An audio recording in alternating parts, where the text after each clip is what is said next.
Hi guys! Gagawa nga pala tayo ng mango graham. Isa kasi ito may sa mga paborito ko. Kaya ito yung gagawin natin.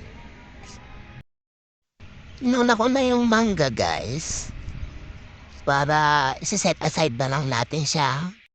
Sa isang bowl guys, naglagay lang ako ng isang condense.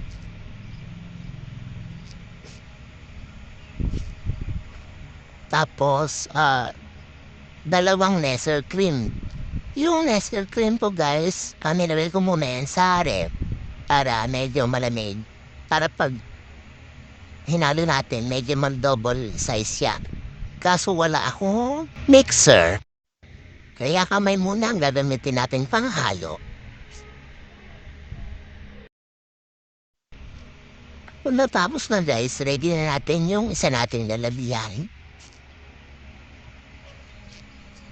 First layer natin, syempre yung graham. Ito guys, sasaw namin to sa, sa pineapple juice.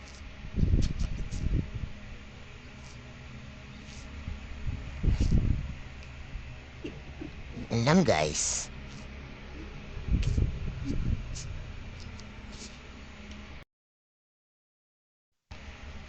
Pag napuno nyo na yun guys, sa kanya nalagyan ng cream sa ibabaw. Tapos, same lang din, same process.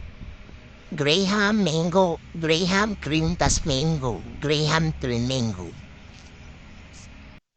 Ito pala yung naisip ko ngayon guys kasi yung Pasko, puro kami macaroni. Kaya ito naman, may iba naman, nag-mango graham ako, tapos coffee jelly. Kapag natapos nyo na yan guys, siyempre lagay nyo na sa rep. Yan lang, tapos na.